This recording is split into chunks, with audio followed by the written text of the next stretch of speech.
Prendre une bonne décision, ça n'existe pas. C'est quelque chose qu'on dit, mais c'est pas possible en fait de savoir si une décision est bonne ou pas. Aujourd'hui, on va parler des décisions, de mon process entre guillemets pour prendre des décisions, ma philosophie par rapport à ça, et qui m'a fait beaucoup de bien parce qu'avant j'étais très anxieux quand je devais prendre des décisions et du coup ça me paralysait un petit peu.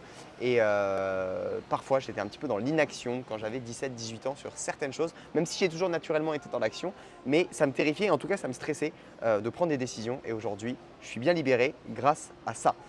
Salut à toi, je m'appelle Noé, c'est Lofat sur les réseaux sociaux, tu es sur ma chaîne Business aujourd'hui. Je fais des vidéos comme ça, raw, où je te parle directement. Pour en savoir plus sur moi, tu peux aller voir sur ma chaîne principale, je fais des vidéos depuis longtemps. Mais sinon aujourd'hui, mon business principal, c'est une chaîne de co-living pour permettre à des entrepreneurs de vivre ensemble dans le sud de la France, dans des maisons en communauté. Voilà, ces vidéos sur cette chaîne, je les fais avant tout pour moi, plutôt que pour toi, pour intégrer les choses que je sais déjà. Bon, alors, avant, je me posais beaucoup la question, est-ce que ça c'est une bonne décision, etc. Et je ne sais pas comment mon cerveau a compris ça ou si c'est des gens qui l'ont dit, etc. Mais maintenant, ça fait plusieurs années que je sais qu'une bonne décision n'existe pas. Par contre, une mauvaise, ça existe. Une mauvaise décision, c'est quoi? C'est faire quelque chose que tu sais profondément que c'est pas une bonne idée de le faire et tu le fais. Genre, t'es bourré, tu vas prendre la route, au fond de toi, il y a un truc qui sait, bon, à part si t'es à un stade où tu sais même plus, où tu contrôles plus, mais tu sais que c'est une idée de merde, mais genre tu le fais, ça c'est une mauvaise décision. Tu, tu prends une décision sous l'émotion, tu sais que c'est pas une bonne décision, tu sais que tu es en train de faire un truc sous l'émotion et tu sais qu'il faudrait attendre 24 heures, mais tu vas quand même faire la décision, prendre une décision, décider un truc, faire une action qui va changer le reste de ta vie. Tu sais que c'est une mauvaise décision parce que tu le fais sous le coup de l'émotion. Bref, il y a des trucs un peu de base et souvent quand on prend une décision et qu'on sait qu'elle n'est pas bonne, il y a un truc au fond de nous qui sait que c'est pas la bonne décision. Ça, c'est les mauvaises décisions. Le reste, ce n'est pas les autres décisions que tu prends, ce n'est pas des bonnes décisions. Les autres, c'est des décisions neutres. Pourquoi? Parce que tu n'as pas assez de data, tu n'as pas assez d'informations pour dire si une décision est bonne ou mauvaise. Enfin, tu sais quand elle est mauvaise, mais tu ne sais pas si elle est bonne. En fait, le résultat de la décision que tu vas prendre, tu ne sais pas si ça va t'amener là où tu voulais aller. Et du coup, je préfère dire que cette décision est neutre. Avec la data, avec les informations que j'ai, je pense que cette décision peut m'amener vers un bon résultat, donc ça peut devenir une bonne décision, mais à l'instant T où je la prends, je ne sais pas. Donc maintenant, je me dis à chaque fois que je prends une décision, c'est neutre. Et du coup, ça m'évite des fois de réfléchir pendant des heures, me dire ah ouais putain, est-ce que c'est la bonne décision, est-ce que c'est ça que je dois faire, etc. En vrai, là, j'ai juste pas assez de data et je vais prendre cette décision. Et le pire, c'est ne pas prendre de décision.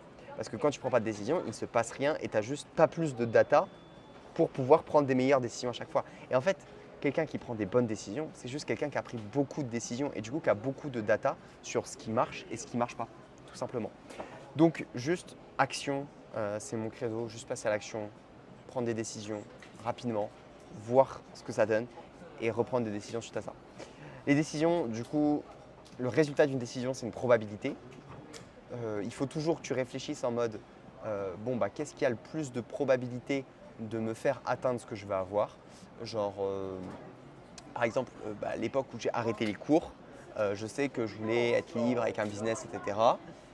Et dans la circonstance où j'étais, je venais de rencontrer des amis entrepreneurs, machin, truc. Pour moi, c'était une bonne décision d'arrêter les cours. Enfin, c'était une décision qui était neutre. La décision neutre d'arrêter les cours me paraissait bonne et je me disais qu'elle était meilleure que de continuer les cours. Mais en réalité, je ne savais pas ce qui allait se passer. S'il faut, j'allais passer un an à galérer, j'allais même pas pouvoir me payer à manger, s'il faut, j'allais finir sous un pont et tout. Genre, non, en vrai, j'ai une famille, tu vois, qui m'aurait accueilli, machin. J'aurais recommencé les cours, je sais pas ce que j'aurais fait. Mais je ne savais pas si cette décision était. J'avais pas de certitude que c'était la bonne décision d'arrêter les cours. C'était une décision neutre. Il s'avère que ça m'a emmené vers des pistes où je suis très heureux d'être aujourd'hui. Et après coup, je peux dire que ça a été une très bonne décision, mais à l'instant où je l'ai pris, je ne peux pas me permettre de dire ça. Bon, du coup, quand on prend des décisions, j'ai l'impression qu'il faut qu'on soit des scientifiques qui faisons des expériences.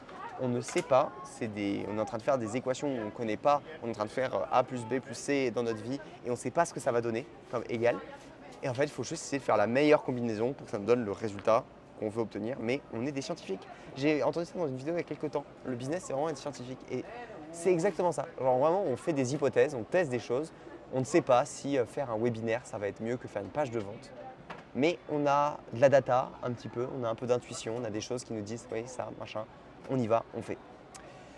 Petite chose supplémentaire, demande aux gens qui savent. À chaque fois, j'oublie pour prendre une décision. Mais bon, ça sert à rien de demander aux gens qui savent pas, parce que là, c'est catastrophique. Justement, ils t'envoient souvent vers la mauvaise direction. Il y a beaucoup. Ah oui, soit tu peux faire ça. Tu peux demander aux gens qui savent pas ce qu'ils feraient à ta place. Et du coup, tu fais l'inverse de ce qu'ils disent, parce que la plupart du temps, plus de 50% du temps, ces gens n'auront pas la bonne idée. Et aussi, tu peux demander à des gens qui savent ou qui ont déjà ce que toi tu veux pour prendre ta décision. Et du coup, bah, peut-être appliquer bêtement, copier-coller ce que les gens qui ont déjà réussi font. Généralement, c'est la meilleure chose à faire. C'est souvent ça la meilleure décision. Donc voilà. Mais après, tu es en train de prendre un chemin que quelqu'un d'autre a pris. Donc, tu risques d'avoir les mêmes résultats que lui. Il faudra que tu changes quelque chose dans ton équation. Sinon, tu auras à peu près les mêmes résultats de lui, même s'il y a un facteur chance qui fait que tu n'auras pas toujours les mêmes résultats. Bref, t'as capté. Sinon, forme-toi. Forme-toi pour prendre des meilleures décisions sur un sujet. En fait, si tu n'es pas bon en management, tu ne sais pas s'il faut que tu envoies ce message à cette personne, comment manager le truc et tout, bah, forme-toi au management en fait. Et du coup, tu prendras les meilleures décisions. Et sinon, on fait le classique input, process, output, feedback. Input, tu prends cette décision, et ce process, donc il y a la décision en cours qui agit. Et après, tu prends de l'output, enfin, tu regardes l'output, tu regardes le résultat que ça donne et tu regardes le feedback. Et en fonction, tu prends des nouvelles décisions. En fait, les décisions, devenir un bon décisionnaire, c'est juste ça. Input, tu prends une décision, tu l'appliques, feedback, output, tu vois ce qui sort, tu regardes, tu fais un feedback, tu regardes, tu connais ce dessin classique, mais en fait, tout est comme ça dans la vie, c'est juste, tu fais des choses, tu le mets en application, tu regardes ce que ça donne, feedback, feedback, feedback, feedback. Et voilà, c'est tout. That's it. Les bonnes décisions n'existent pas. J'espère que ça t'a aidé. Si tu ne savais pas, entre guillemets, déjà ça, bah voilà, on va débunk un truc sur les décisions. Trop bien. Il faut vraiment que je m'en souvienne. Et toujours action, action, c'est la meilleure des décisions. La pire, c'est ne pas agir. Allez, ciao, ciao.